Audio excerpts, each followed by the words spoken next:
E aí galera, boa tarde, Prédio 11, começando aqui pela Ubra TV. No programa de hoje a gente vai falar sobre literatura contemporânea independente.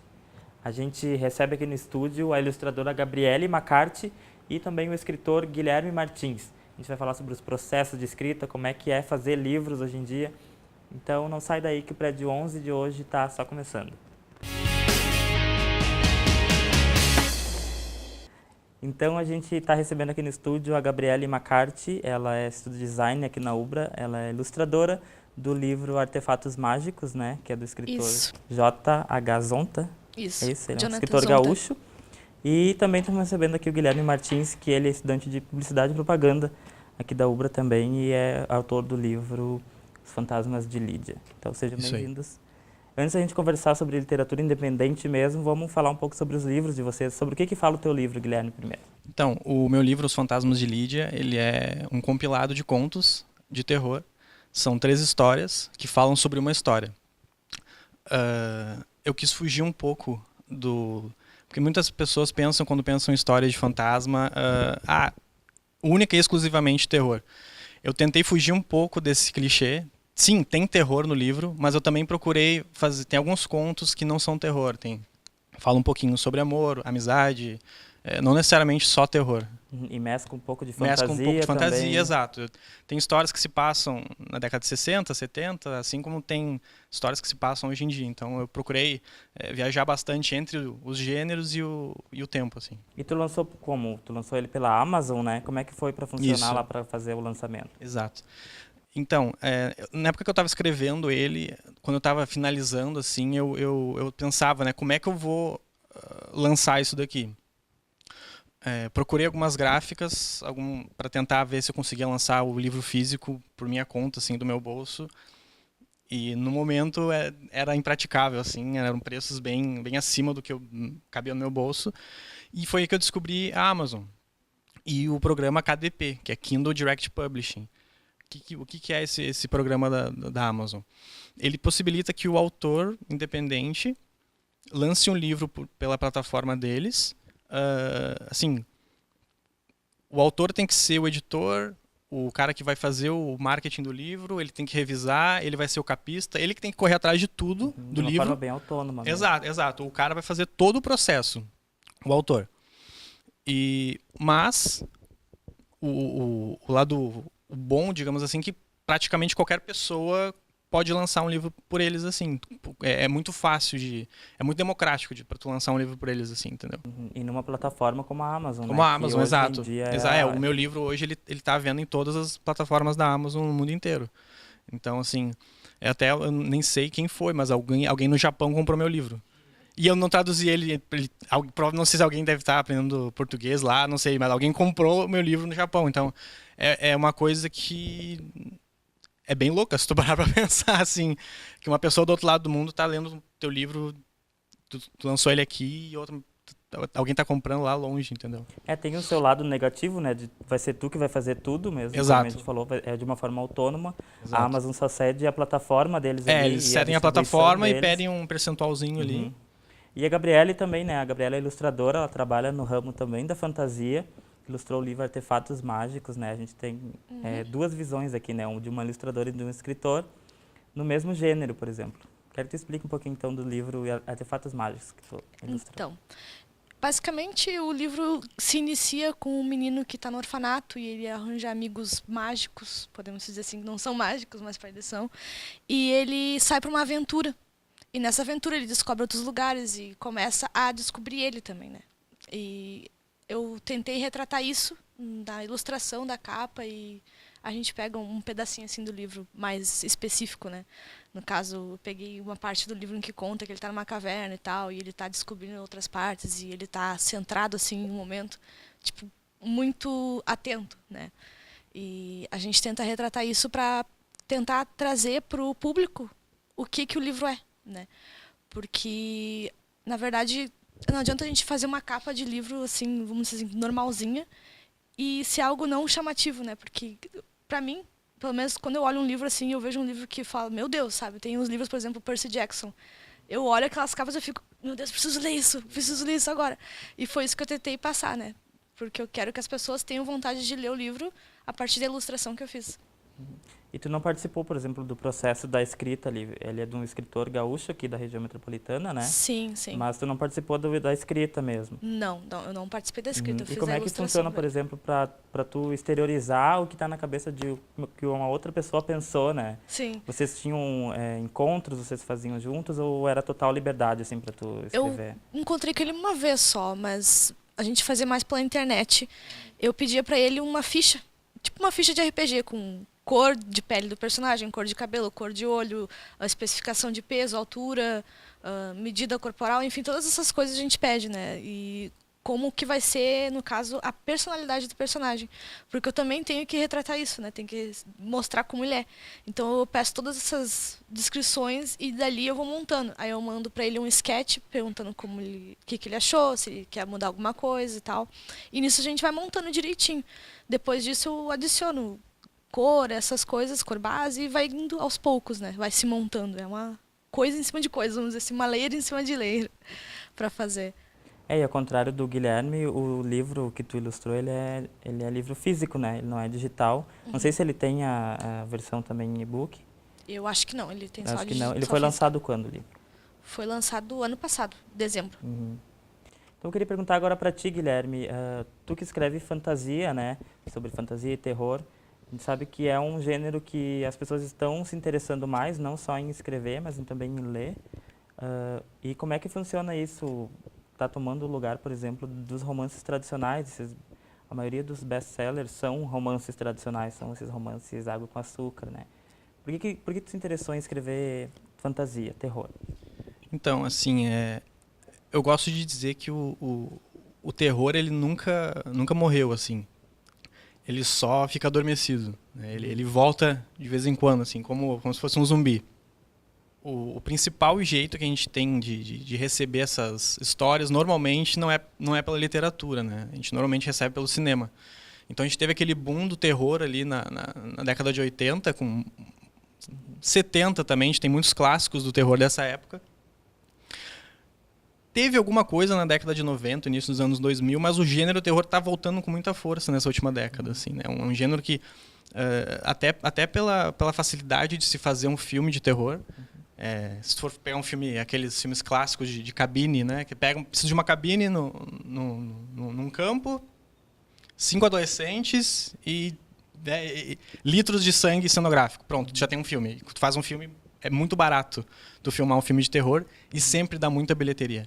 Filme de terror se tu for ver, eu gosto de checar quanto que o filme faz lá no IMDb da vida, por exemplo. Os filmes de terror eles têm sempre lucro de 100%, 200%, porque é muito barato fazer um filme de terror. Sobre as minhas influências, eu sou muito fã de dois caras que influenciaram muita gente nesse gênero. Um deles é o H.P. Lovecraft. Ele é um escritor do início da década de 20, mais ou menos. Ele era amigo do... Me fugiu o nome do escritor agora. O criador do Conan. E o Lovecraft ele criou um gênero que até hoje é muito famoso, que é esse terror cósmico. Quem assiste Rick and Morty vai lembrar dessa pegada nihilista que tem de a gente ser insignificante perto do universo. E o H.P. Lovecraft criou isso, assim, ele trouxe para a literatura esse gênero cósmico, tanto que um dos principais monstros conhecidos nas mitologias, assim, que é o Cthulhu, tem gente que fala de diversas maneiras, ele não tem como um jeito certo de tu falar. Foi uma criação do Lovecraft, né? Veio na história Nas Montanhas da Loucura, que é um conto dele. Então, e outro cara que aí veio nessa escola, sugou muito dessa fonte do Lovecraft, que é o Stephen King, que eu acho que eu não preciso falar muito, assim, muitas pessoas conhecem, principalmente pelos filmes dele, né? Que para mim, assim, ele é o mestre do terror, assim. O Lovecraft ele escrevia muito bem mitologias. Ele como escritor não era tão bom. É difícil tu ler Lovecraft. É uma leitura meio sacal. O Stephen King pega isso e ele é um excelente contador de histórias.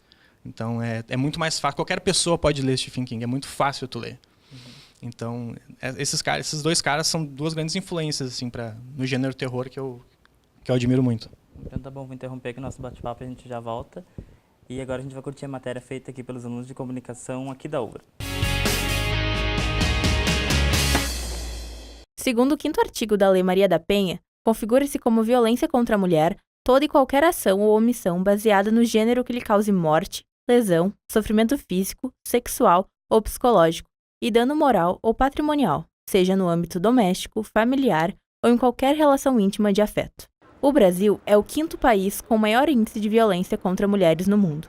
Segundo a pesquisa Violência e Assassinato de Mulheres, do Instituto de Pesquisa Data Popular, o problema está presente no nosso cotidiano.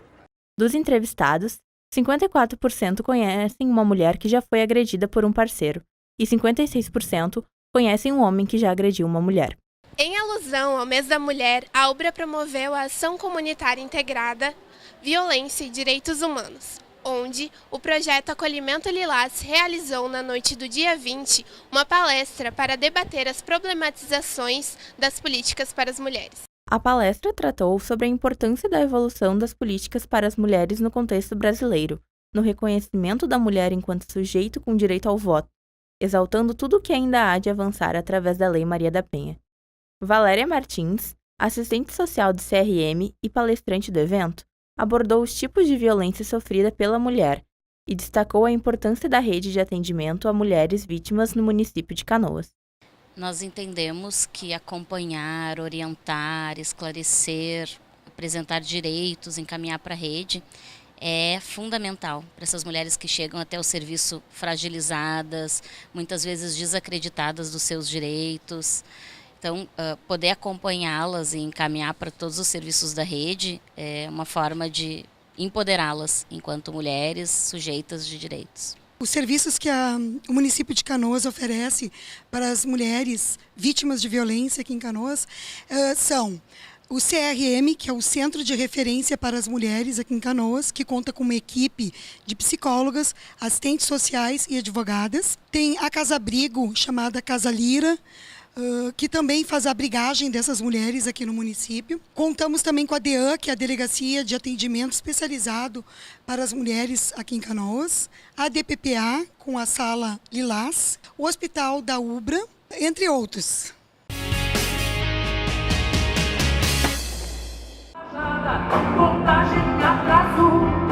O cantor Ney Matogrosso apresentou seu espetáculo Atento aos Sinais no último domingo. Foi a 7ª e última apresentação deste show em Porto Alegre e lotou o Auditório Araújo Viana de fãs. Já aconteceram mais de 200 apresentações dessa turnê, que traz muita dança, figurinos e uma iluminação elaborada. Em 2013, quando o show começou, o Brasil estava entrando em uma fase que marcaria os próximos anos da nossa história. Atento aos Sinais também nos ajuda a entender esse período. Todo mundo tem direito à vida, todo mundo tem direito a...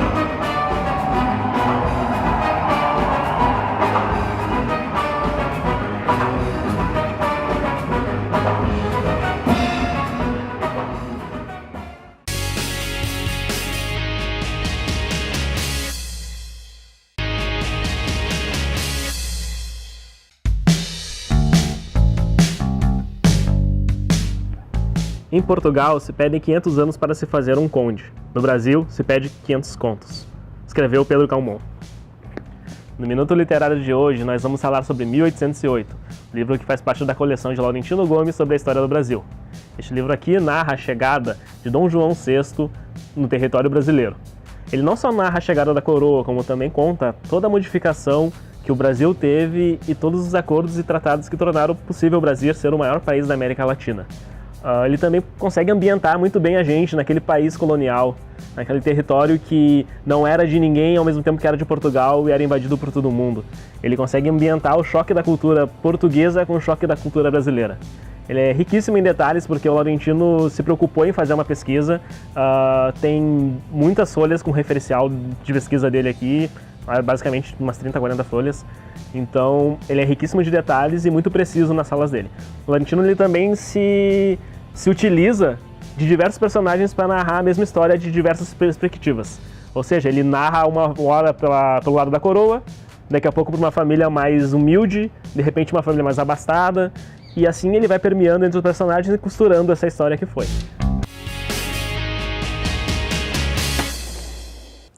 A gente volta agora do intervalo, continuando o nosso bate-papo sobre literatura independente, aqui ainda com os autores aqui, estudantes da UBRA.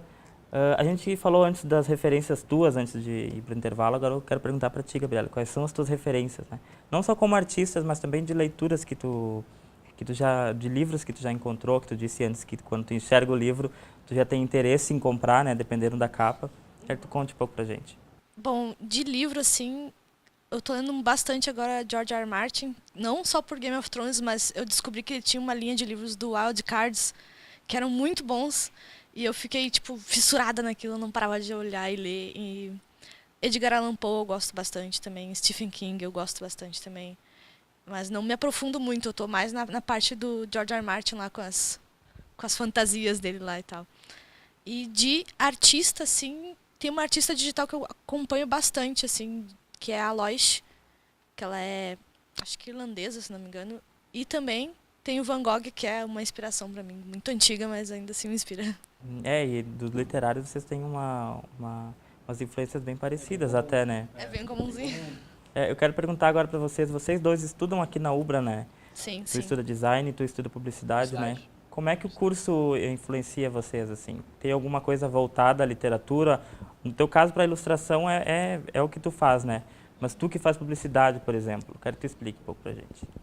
Então, assim, as cadeiras de redação me ajudam muito na questão da escrita, que, infelizmente, a gente vê que cada vez menos as pessoas leem, assim, e essas cadeiras que obrigam a gente a ler, se reciclar, escrever, estar sempre produzindo, eu acho que são as cadeiras que mais me ajudam, assim, dentro do curso. A gente tem seguido também oficinas aqui, o pessoal de comunicação ele está sempre agitando essa área, assim. Então, desde que eu entrei aqui, já estou na UBRA há uns 2 anos, eu fiz uns 3 ou 4 oficinas já, voltadas para cinema. Então eu fiz já oficina de roteiro, já fiz oficina de direção para filmes. Então, assim, a UBRA, pelo menos o curso de comunicação, ele auxilia muito a gente, assim, nessa... Eu, pelo menos, como escritor, assim, eu procuro sugar bastante dessas oportunidades que a gente tem aqui. Eu tenho interesse em específico em cinema também. Nunca Gosto pensou bastante em aliar também. esse gosto por escrever, em escrever roteiros também? Então, eu também escrevo roteiros. Já participei de alguns festivais que teve. Ano passado teve o Frapa, que é o festival de Porto Alegre de roteiros. Eu participei com um piloto de TV. Agora, recentemente, saiu esse programa do canal Nickelodeon. Enviei um roteiro de piloto para eles também, de série, de roteiro especulativo, que eles chamam, né, para tentar concorrer a uma bolsa de escrita por eles lá, uma bolsa de 1 ano. Então eu amo o audiovisual, também é até algo que eu posso utilizar muito mais dentro da publicidade, assim, né? Se eu for para uma produtora, alguma coisa assim, o roteirista ele ainda é bem aproveitado, assim, né? Principalmente nessa parte não só do audiovisual, da publicidade, mas também em questão de spot para rádio, coisa assim. Ainda o roteiro me ajuda bastante. A gente já falou aqui no programa também sobre essas alternativas que a arte independente, né, que a cultura independente, tanto o cinema, a música, a literatura, né, são alternativas dela continuar esses festivais, como tu falou, Sim. esses prêmios, essa forma de ingressar na Amazon. E uma coisa interessante que tu falou, né, que a gente acha que publicitário não escreve, né, tem bastante cadeira de redação. Exato. Tem a professora Miriam aqui Inclusive, na UBRA, né? Inclusive a maioria leva pau nessas cadeiras com a Miriam. Mas tu sempre teve interesse assim, em escrever, desde quando tu já escreve? Então, eu gosto eu não sou aquele clichê do escritor que devorava livros quando era pequeno e não, eu odiava ler. Mas eu sempre gostei de escrever, algo meio contraditório, né? Então, eu gostava de escrever histórias em quadrinhos. Apesar de eu não saber desenhar, eu não sei desenhar, mas eu criava as minhas historinhas em quadrinhos e tal.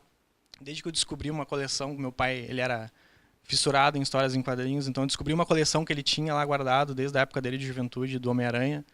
E quando eu descobri o Homem-Aranha, minha cabeça explodiu, eu simplesmente amei aquilo e comecei a escrever histórias sobre isso, sobre quadrinhos em geral, comecei a criar as minhas próprias histórias. Eu quero perguntar agora para ti, que ele já respondeu a parte dele, quero que tu me diga no que o curso te auxilia, né? Eu acho que no design gráfico me ajudou muito, me incentivou o professor Cid, porque ele faz desenhos maravilhosos lá e eu fiquei muito feliz vendo que ele também fazia coisas legais. A gente começou a interagir e tal. E aí me deu um pouco mais de energia, vamos dizer assim, para continuar. Mas antes disso, meu pai me deu de presente uma mesinha assim muito pequenininha para desenhar. Ele falou assim, porque tu desenha nos papel, tem muito papel guardado, não sei o quê. Olha só esse teu quadro, ficava assim, é muito papel, era muitas folhas de papel. E ele pegou e me deu essa mesinha pequena. E nisso eu comecei a treinar e desenhar e tal. 2013 foi quando eu comecei. E era horrível. Eu pensei assim, desistir. Eu olhei assim e falei, meu Deus, eu não sei fazer nada. No papel sempre 10 vezes melhor. Porém, eu fui treinando, porque na verdade desenho é técnica, né? É treino e técnica, não é dom. É repetição. E eu fui treinando e melhorando. Aí hoje em dia, conforme eu fui pegando uns freelas, algumas coisas, eu melhorei meu equipamento de trabalho, vamos dizer assim. Mas eu comecei lá por 2013, de verdade. Assim. Uhum. E eu queria te perguntar, tu acha que dá para viver disso? Olha, no Brasil não. No Brasil é muito difícil, porque eles não valorizam arte em si, sabe? Eles acham que ainda, né, tem aquele conceito de que arte é coisa de vagabundo. Mas tem muita gente que trabalha nisso, né? E o que tu acha? Queria que tu desse a tua opinião também. Então, respondendo a tua pergunta, dá para viver de literatura no Brasil hoje? Depende. A gente tem alguns escritores que são heróis, assim, para mim, aqui no Brasil, que são caras que estão indo contra a maré nessa questão de literatura. Então eu posso citar para ti André Bianco, com os livros de vampiros dele. Eduardo Spor, com os livros de anjo e batalha dele. Tem um cara aqui de Porto Alegre, o Leonel Caldela, aqui de Porto Alegre, é um cara que escreve também fantasia, tem fantasia urbana, fantasia medieval. Então, assim, esses caras, hoje, eles conseguem viver da literatura. E são exemplos recentes. O André Bianco, ele é o mais velho dessa galera. Ele começou a divulgar os livros dele. O primeiro grande best-seller dele, que foi O Sete, que é um livro de vampiros. Ele começou a divulgar no final da década de 90. Então, são caras que... E isso numa época pré-internet. Então, assim, é difícil. Acho que na ilustração é a mesma questão. Assim. Dá para viver? Depende, né? É muito difícil tu viver de literatura no Brasil. Vocês estão aqui, né? Exato. A gente, essa paixão de... Tá, ok. A gente está tentando, quem sabe, um dia viver disso. No momento, pra gente, até porque a gente está começando agora, né? Então é muito difícil, né? Para quem está começando, o que vocês têm a dizer, por exemplo, para quem está começando a ingressar? Tem muita gente que escreve, né? Não Sim. se dá de cara com uma Sim. editora que não Sim. aceita originais. Vai num concurso e não passa. O que vocês têm a dizer, para finalizar? Eu tomei muito não, até eu ser publicado na minha primeira coletânea. Muito não. Muito, muito, muito não mesmo, assim. Então, continuo escrevendo. Eu lembro que no primeiro não que eu tomei, eram histórias era uma antologia de ficção científica. E eu escrevi aquela história extremamente confiante, assim, isso aqui tá muito bom. Não tem como eles não me aceitarem. Eles nem mandaram um e-mail recusando. Entendeu? Nem me responderam. Deu só o visualizado lá, né? Então, e na época eu desabei, assim. Eu fiquei 1 mês sem escrever. Isso hoje, eu tomo não todo seguido, assim, de outros concursos que eu tento participar, e hoje para mim é tranquilo. Então, na questão da literatura, cara, cria uma casca grossa. Tu vai precisar de casca grossa. Para entrar no mercado, tu precisa de casca grossa. Tu não pode cair no primeiro não. Tu vai tomar muito não antes de tomar o primeiro sim. E depois do primeiro sim, tu vai tomar mais um monte de não. Isso é muito importante dizer, assim. Continua escrevendo. E revisando. Revisar é importante. Eu acho que para quem está iniciando agora, estudar é bastante. Estuda bastante e, assim, presta atenção em anatomia, essas coisas, porque muita gente vai chegar e falar assim, tá errada a mão, hein? Tá errado o pé, hein? Esse pé tá torto. Sempre tem, assim, estudar bastante e não se comparar com um artista bom já. Porque muita gente se compara, assim, com um artista lá do topo e fica, por que eu não desenho que nesse cara? Tu tá recém começando, tu não pode querer dar uns 10 pulos à frente, sabe? Então, o pessoal não se comparar, porque quando tu te compara, tu te bota lá embaixo. Eu fiz muito isso e eu fiz errado. E estudar bastante, estudar muito. Tá bom, vou agradecer a presença de vocês aqui. Agora eu vou perguntar, vocês têm um espaço aqui para dizer onde é que as pessoas podem encontrar o livro de vocês. Artefatos Mágicos tem uma página no Facebook com o próprio nome. E a fotinho do menininho na frente, assim, vocês podem encontrar lá. Acho que fica mais fácil ir lá no meu blog, o próprio guilherme.blogspot.com.br. Aí lá tem o link para o meu livro, que fica na Amazon, Os Fantasmas de Lídia. Então tá bom, muito obrigado pela presença de vocês aqui no Prédio 11. E tu que está em casa, o Prédio 11 de hoje acabou. E não se esquece de se inscrever no nosso canal no YouTube e curtir a nossa página no Facebook. Até o próximo sábado. Tchau, tchau.